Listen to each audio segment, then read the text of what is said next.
Hello guys, আজি মোৱা মাছৰ এটা ৰেচিপি দেখুৱাম যাৰ বাবে এপোৱা মাছ ভালদৰে সাফা কৰি ধুই লৈছো। এই মাছটোক দেশী মোলা বুলিও কোৱা হয়। লগতে লৈ লৈছো কাশ্মীৰী পাউডাৰ, হালধি পাউডাৰ, ধনিয়া পাউডাৰ, নাৰিকল অকমান ৰুকি লৈছো। লগতে মিডিয়াম সাইজৰ দুটা পিয়াজ কাটি লৈছো মিহিকৈ আৰু জলকীয়া চাৰিটা ফালি লৈছো। লগতে লৈছো নেমু পাত দুখিলা, কুমলীয়া নেমু পাত ব্যৱহাৰ কৰিছো। আৰু এয়া চাওক দি দিছো মিঠাতেল এখন পেনত। এই মিঠাতেলখিনিৰ লগতে দি দিম গোটেইখিনি পিয়াজ। আপোনালোকে মিঠাতেলৰ জাগাত ৰিফাইন অইলো ব্যৱহাৰ কৰিব পাৰে। এতিয়া ইয়াত এড কৰি দিম মছলাখিনি। ইয়া চাওক এচামুচ কাশ্মীৰী পাউডাৰ ব্যৱহাৰ কৰিছো। ই খুব সুন্দৰ ৰং এটা দিয়ে। আৰু লগতে দিছো এচামুচ হালধি পাউডাৰ আৰু এচামুচ ধনিয়া পাউডাৰ। এইখিনি গোটেইখিনি দি দিছো আৰু বাকি কোনো ধৰণৰ মছলা ইয়াত ব্যৱহাৰ নকৰো। আৰু লগতে দি দিছো ৰুকি লোৱা নাৰিকলখিনি। আপোনালোকে নাৰিকলৰ কলা অংশখিনি গুচাই গ্ৰাইণ্ড কৰিও দিব পাৰে পেষ্ট কৰি।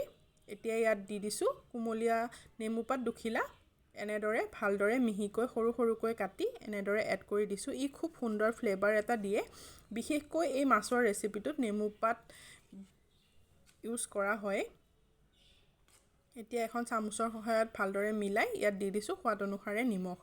নিমখখিনি হাতৰ সহায়ত ভালদৰে মিলাই লম এনেধৰণে। ভালদৰে মিলাই হলে ইয়াত দি দিছো মাছখিনি। মাছখিনিও ভালদৰে এনেদৰে মিলাই লম মছলাখিনিৰ লগত। এতিয়া হাতৰ সহায়ত চাৰিও সাইডে পেনটোৰ এনেদৰে বহল কৰি দিম। আৰু গেছৰ ফ্লেম অন কৰি হাই ফ্লেমত ৰাখিছো গেছৰ ফ্লেম আৰু 2 মিনিটৰ বাবে এনেদৰে ৰাখি দিছো।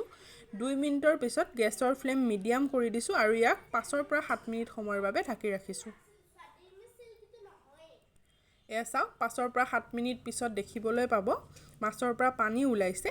এতিয়া খুব সাৱধানে এখন হেতাৰ সহায়ত অকমান এনেদৰে লৰাই দিম। এনেদৰে লৰাই দিছো। এতিয়া ইয়াত দি দিছো কাটি লোৱা জলকীয়া কেইটা। মই 4টা জলকীয়া ব্যৱহাৰ কৰিছো। অকমান জ্বলা খাও বাবে আপোনালোকে যদি নাখায় স্কিপ কৰিব পাৰে আৰু নহলে কমকৈ ব্যৱহাৰ কৰিব পাৰে। আৰু লগতে দি দিছো ধনিয়া। ইয়াক কেঁচা ধনিয়া ব্যৱহাৰ কৰিছো। ধনিয়াখিনি মিহিকৈ কাটি ইয়াত এড কৰি দিছো আৰু গেছৰ ফ্লেমটো একেবাৰে লো কৰি দিম আৰু ইয়াক 15 মিনিটৰ বাবে এনেদৰে ঢাকি ৰাখিম। এয়া চাওক 15 মিনিটৰ পিছত চাৰিও সাইডে অলপ শুকাই যাব। এতিয়া গেছৰ ফ্লেম বন্ধ কৰি দিম আৰু মাছখিনি ৰেডি হৈ গৈছে। অকমান ঠাণ্ডা হ'বলৈ দিম। এয়া চাওক অকমান ঠাণ্ডা হোৱাৰ পিছত এটা মাছ হেতাৰ সহায়ত এনেদৰে উলিয়াই দেখুৱাইছো মই। এয়া চাওক কি সুন্দৰভাৱে গলি গৈছে দেখিছেনে?